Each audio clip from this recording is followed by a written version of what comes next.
Welcome to Inside Games, the only gaming news show brave enough to enjoy a game that's supposedly busted beyond all repair. Yeah, we do that a lot on this channel, huh? Just video game enjoyers. That's kind of odd for games media. But yes, of course, we're talking Stalker 2. The sequel finally launched this week after, 15 years since the last game, but it launched in such a rickety state that a lot of folks are getting flashbacks to another hugely anticipated title that landed a little less than finished a few years ago. I mean, whether or not it's as bad as Cyberpunk is another story, and certainly the developers at GSC Game World in Ukraine have had some larger issues to deal with in recent years than fixing bugs in their upcoming game. Yeah, and we'll go over all that.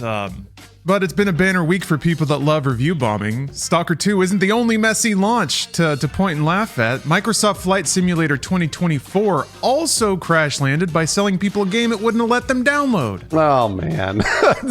All that, and apparently Sony is trying to acquire FromSoftware, but for real this time. Yeah, there were some rumors bouncing around, but this one, they basically confirmed, so that's fun. So we got plenty of spicy video game intrigue on this week's Inside Games Roundup. So let's throw to the one man that got ejected from the Great Austin Chili Cook-Off, Brian Gaar. Brian, tell us about Stalker 2. First off, they said nothing about having to wear pants, so that is not my fault.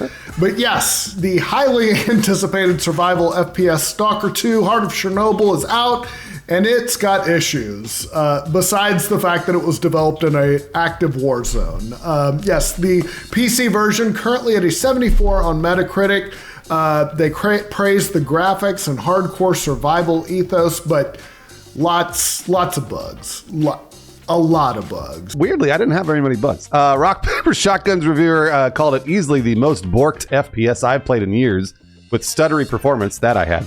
HUD elements disappearing. I never had that. Flashing textures, definitely had that. And characters' mouths not working the way mouths should work, which I maybe had. Yeah, I don't know. Those all kind of sound like normal video game things to me. Yeah. They do. Yeah, they really do. Video Games Chronicle said Stalker 2 could be a great game in a few years, but what's presented at launch is a technical mess that doesn't capitalize on its best ideas. Players also had issues on Metacritic.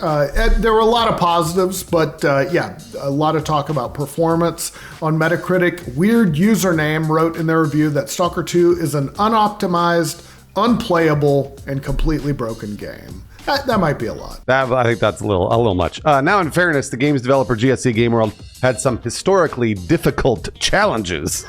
We'll cover the context right after a message from today's sponsor, HelloFresh. Today's episode of Inside Games is sponsored by HelloFresh, who wants to save you time, save you money, and pack your fridge with a variety of fresh and delicious ingredients to prepare amazing meals. With summer in the rearview mirror and busy days ahead, we've all got to visit family and travel. We're all craving wholesome meals that can save us some time and money. HelloFresh has something for everyone. Each box is fully customizable to fit your dietary preferences. Don't let recipe boredom keep you from reaching your goals. You know, chicken and rice is fine, but it gets a little old after a while. Give HelloFresh a try and choose from over 30 calorie smart and protein smart recipes each week. These are packed with fresh ingredients and everything arrives pre-proportioned and right at your doorstep for less holiday hassle and more. But why contain all that deliciousness just to dinner? They say that breakfast is the most important meal of the day, and HelloFresh agrees. In fact, they're giving all subscribers free breakfast for life. Please go to our link in the description and use our code INSIDENOV10 to receive 10 free meals plus free breakfast for life. To be specific, that's one breakfast item per box while your subscription is active if you're in the United States. The link and code are valid in all countries, and when you use it, your local discount or code or promotion will apply. So it is a worldwide code, but the free breakfast thing is American only. Thank you very much, HelloFresh, for the delicious meals, the wonderful breakfast, and for the support. All right, just to recap and get us back into the news, Stalker 2 launched with some serious issues, but the studio has had some exceptionally serious challenges during the development of this game. Yeah, hard to code when you're getting mortared by Russia. But yeah, initially scheduled to release in 2022, the game faced multiple delays, obviously caused by Russia's invasion of Ukraine. That forced GSC Game World to relocate to the Czech Republic. The most recent delay occurred in July. That was just 2 months before the eventual, and it's here now. The delay was to address bugs, enhance performance, but it wasn't enough time, apparently. Yeah, in a statement on the official Stalker 2 X account, the studio acknowledged that there, quote, may still be rough edges due to the game's vast scope. It's a huge video game.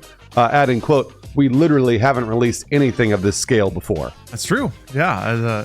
It is a kind of like evolution for them in terms of the scope of the games that they make. Fittingly, the studio describes Stalker 2 as its most ambitious project to date, and a labor of, quote, endless love and passion from the entire team. They said they're committed to releasing post-launch patches, starting with hotfixes and gradually shifting to larger updates that will deliver ongoing improvements. Good news, though. Looks like sales have been good. The game's official account said on Friday that they've already sold 1 million copies. They wrote, this is just the start of our unforgettable adventure.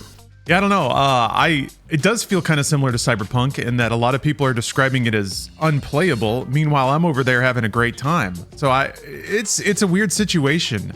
I can buy that a lot of reviewers probably had a different experience because we're playing after the day one patch, which may have fixed a lot of that stuff. That said, I did see some glitches here and there. There was like an NPC standing in a door that just wouldn't move, so I couldn't like get in there and turn in a quest. But I waited and reloaded and they eventually left.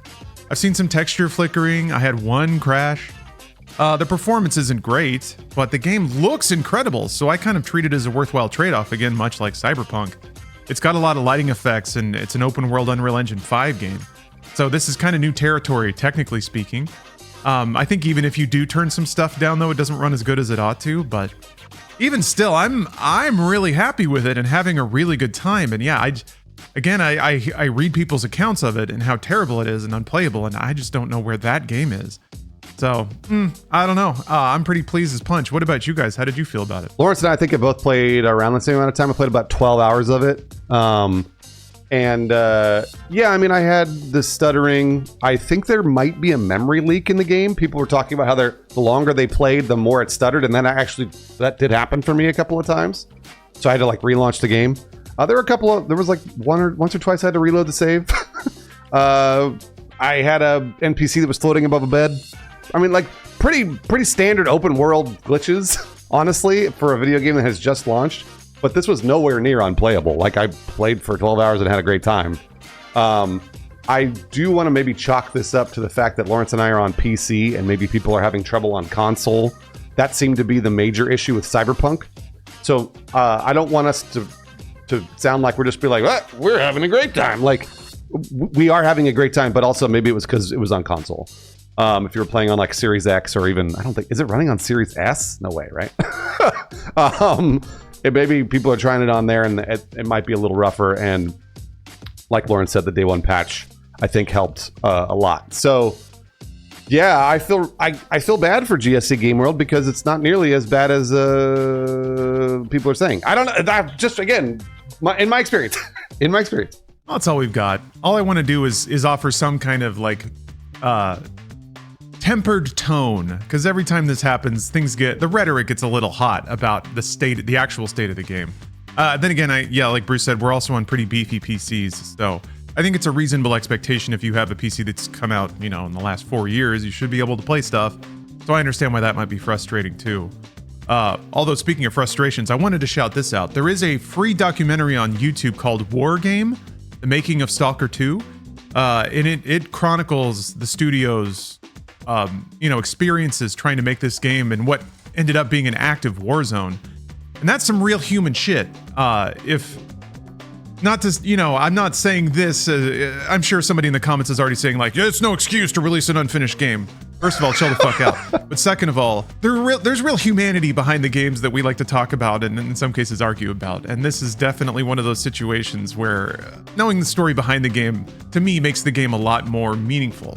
So I recommend it. It's free. It's an hour and a half. And that's real human history happening right in front of our eyes and in our lives. So it's worth checking out. Yeah, the fact that this game came out in an active war, in the biggest war in Europe since World War II, is insane. So I give them a little bit of slack on this. All right, the state of the game could be of some solace to PlayStation gamers out there that can't even check it out, but don't worry, apparently Sony still slinging checks to lockdown exclusives. We're talking about FromSoftware. They're trying to acquire it. Of course, the company behind Elden Ring and the much acclaimed Souls series. Yeah, the talks are ongoing, and if successful, an agreement could be finalized in the coming weeks, sources told Reuters. FromSoftware's parent company, Kadokawa, later confirmed that it had received a buyout offer from Sony, so this is very real. CEO Takeshi Natsuno said the company has received an initial letter of intent to acquire the company's shares, but no decision has been made at this time. Natsuno assured shareholders that any updates would be disclosed appropriately. Legally. Legally, yeah, because they have to be. Kadokawa is the majority owner of FromSoftware, holding a 70% stake. Sony already owns around 14%, while Tencent holds 16%. Analyst Piers Harding Rolls of Ampere Analysis noted that Sony's interest in Kadokawa is a natural extension of its strategy, telling IGN, quote, Sony's broader interest in cross-media development of anime and games IP aligns nicely with Kadokawa's extensive operations in manga and anime, he said. This is right up their alley. But please don't buy them and then lay off half the staff. Like, leave FromSoftware alone if you buy them. Anyway, Elden Ring's DLC, Shadow of the Erdtree, also made headlines. It was nominated for Game of the Year at the Game Awards, which is happening next month. I mean, even though it's a DLC. Yeah, this comes as Sony's gaming division has faced considerable challenges this year, including significant layoffs and the closure of several studios, such as, of course, Firewalk, the developer of our favorite, Trash Can and Dinosaur Head or whatever. Concord is what I'm talking about. Rest in peace, Puffy Jacket. Puff Jacket. In February, Sony announced layoffs affecting 900 employees, which impacted multiple PlayStation studios. More recently, Sony-owned Bungie also experienced severe layoffs as Destiny 2 continues to struggle with commercial performance. This is one of those, I don't know. I like it when companies throw around money and create drama and make it spicy like the console wars, but I don't want Sony to own FromSoftware because they're gonna... It's easy to imagine a world where they're like, okay, you made Elden Ring, great. Make one of those and also make us a Games of Service title. And then they spend 5 years making a Games of Service title that nobody wants. And then they have to lay off, and then they won't have the staff to make the big budget single player games. Sony still does that, but I think even they've started to lose the taste for it after how expensive those games have gotten. So, and also FromSoftware always made quirky, cool shit on the side still. They still make games that aren't just Elden Ring or Souls games occasionally. And I feel like that's going to come to a grinding halt if they get acquired by Sony. They're only going to be able to make 10 million plus seller games. So, I don't want it to happen, even though I do kind of like people throwing money around. As long as they still stay on PC, but I know they won't if they get acquired. It'll be PS5 for a year and then PC. So, I don't know. What do you guys think? How do you feel about this? I agree completely. I think consolidation, especially in a context like this, is bad.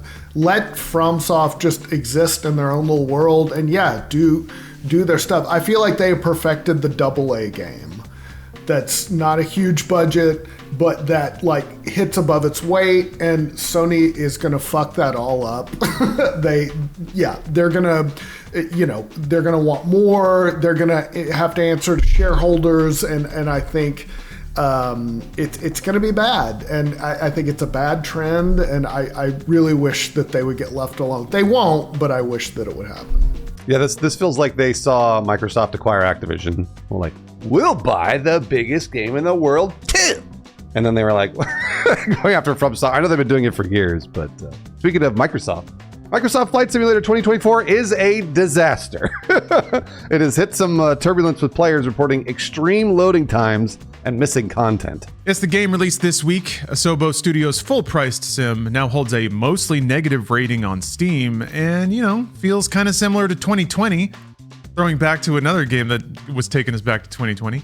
Players are griping about very similar issues all over again, with most of the outrage aimed squarely at developer Asobo's bold insistence on making you download a 50 gigabyte chunk of the game in-game through Microsoft servers instead of using Steam's distribution. Yeah, and the download is notoriously slow on a good day, but on launch day, everybody's trying to get in at once, and it was a disaster. It prompted a video response from Jörg Newman, the game's head, and studio CEO Sebastian Wolk. We knew the excitement was high for Microsoft Flight Simulator 2024, but frankly, we completely underestimated how high, and it really has overwhelmed our infrastructure. Locke elaborated on the server issues, explaining that even pre-launch load tests simulating 200,000 concurrent users failed to prepare them for the actual demand. This download process is the worst. I did this for Flight Sim 2020, and it is not easy, and it's just, it's terrible. Attempts to fix the issue by restarting services and throttling player access showed initial promise, but ultimately failed. Yeah, they said they're continuing to work on resolving the problems quickly. Locke said, we're restarting, investigating, and doing our best to ensure everyone can get in. Why have you not worked on... Why work on that now? Theoretically, it's a good problem to have. Yeah. And while people may be upset, if they're willing to stick around and wait, like if they're complaining about it instead of just saying fuck this and going off somewhere else, I guess you still have a chance to earn them back. But yeah. Why did the same mistakes keep happening? I don't know. Well, Flight Sim fans are lunatics, so they'll try again and again. So. Oh yeah, they bought a joystick and pedals and the whole deal, so there's no way they're getting a refund on this game. They'll try for a week, yeah. Yeah. Well, luckily we have a new breakout hit on our phones to pass the time when Microsoft Flight Sim doesn't download, and we are not talking about a Diablo Immortal. That's right. Batro Dev initially thought the game was a fun little project, but it's definitely blown up to well more than that. The indie card game Batro recently came out on mobile and has taken the world by storm. This year, it won the Critics' Choice Breakthrough Award at the Golden Joystick Awards, as well as Best Indie Game. It got 5 nominations, including Game of the Year at next month's The Game Awards. Yeah, this feels like kind of the next Stardew Valley almost, because in true indie fashion, Batro is made by one developer known as Local Thunk, who in a post shed some fascinating info on the game's creation. Yeah, during the Golden Joystick Awards, Local Thunk posted on X, quote, almost exactly 3 years ago, I started making a weirdo card game on my laptop because I had a few weeks of vacation to burn. Thought it'd be a fun little project for me and my friends. No idea how to describe just how absurd this all feels. And in a Reddit post reacting to Batro's Game Awards nomination, Local Thunk thanked players and shouted out a number of indie games, including the indie RPG Arco, the roguelike Ballionaire, as well as the space shooter Nova Drift, and the Metroidvania Animal Well, deck builders Star Vaders and Dungeons and Degenerate Gamblers, and the dungeon crawler Rack and Slay. Just tossing out the shout-outs. I love it. I love indie games so much. Yeah, it was cool that Local Thunk gave them all shout-outs, trying to spread the love, adding, please give these games a try, a wish list, gift them to a friend. So yeah, great story. It's a great video game too, and if you have any addiction in your history, you're gonna get addicted because it's that good. All right, let's do a 5-second review on the best game ever. Didn't we just do this? No, we haven't reviewed the game. How many times do we talk about this? We talk about this every week. Yeah, he actually played it this time. Well, we're gonna talk about it one more time. It's awesome. It's out. I have many hours in. I feel like it's everything. It's like going back to your old high school, except it's better than you remembered and everyone likes you. That's how I describe this game. It's already sold 800,000 physical copies in Japan. It's a phenomenon, and I now I'm starting to understand why. Brian, I'm curious. Did they add like a lot of features to the remake, or is pretty much everything that's there was in the original game, all the class switching and all that stuff? Some of the features were added, the mini map, the little circle that directs you, like none of that was there. But the class system and the class switching, that was there in the original. So for a 1988 game, that was mind-blowing, like sort of assembling your party, picking their class, and then you could go and switch classes, and then that would combine, like if you combined a fighter with a mage, it would have like all the abilities from both. So like it was like, again, for its time, it was mind-blowing. I feel like the definitive JRPG. It's a lovely grind. Wonderland. Brian, I bad news. This is way over 5 seconds, just so you know. We're saying 5/1000, but really long. Let's move on to the upcoming games for this week. First up, Crystal Breaker. In the year 248 of the space era, an abnormality occurred in the defense system that supported human life. Unmanned weapons began destroying orbital industrial plants. The space government, which relied on computers, was powerless to do anything about the situation. Suddenly, an unknown fighter jet appeared, fighting against the unmanned weapons. The words Crystal Breaker were written on the side of the cockpit. It comes to Nintendo Switch and PC November 27th. Next up, we got Glitch Hero. A fatal error has trapped Ada's father inside Code Land. As a young Ada, oh, I get it. Okay. Wield the virtually mighty hammer.exe and debug the corrupted virtual world while learning basic coding concepts in an irreverent, fun, and thrilling action puzzle adventure. Glitch Hero comes to PS5, PS4, Xbox Series X and S, Xbox One, Switch, and PC on November 27th. And last but not least, Snow Brothers Wonderland. The legendary Snow Brothers series began over 30 years ago when I was a spry 42-year-old. Snow Brothers Wonderland is the newest chapter, and boy, has a lot changed in the last few decades. The graphics aren't so two-dimensional anymore. It offers a gorgeous 3D isometric style. You're armed with an endless supply of ice pellets. You can turn monsters into snowballs. They can be kicked to destroy whole hordes of foes. Let me ask you, are you snowman enough to defend Snowland from evil King Octic? I don't think you are. Maybe you are. That's up to you to decide. Comes to PC, PS4, PS5, and the Switch November 28th. All right, as we approach the holidays here in the United States, Thanksgiving and Christmas, we're reminded of the importance of giving thanks. So, I want to extend a very sincere thank you to all of our patrons that support our Inside Games Patreon every single month, but also some specific ones that give us slightly more money. That's Mason Hoover, Sherwin Sanchez, Alex Stone, John Warren Gallardi, Zach the Hack, Blunt Smoking Anus Destroyer, of course, and Talia Monochrome. Yes, a lot of familiar names in there. I have to admit, as the years have gone by in Inside Games, it's been really nice to say a lot of these names over and over again. We have an interesting relationship. Hey, patrons, you're welcome at our video game table anytime. A cornucopia of cartridges and discs in the middle for you.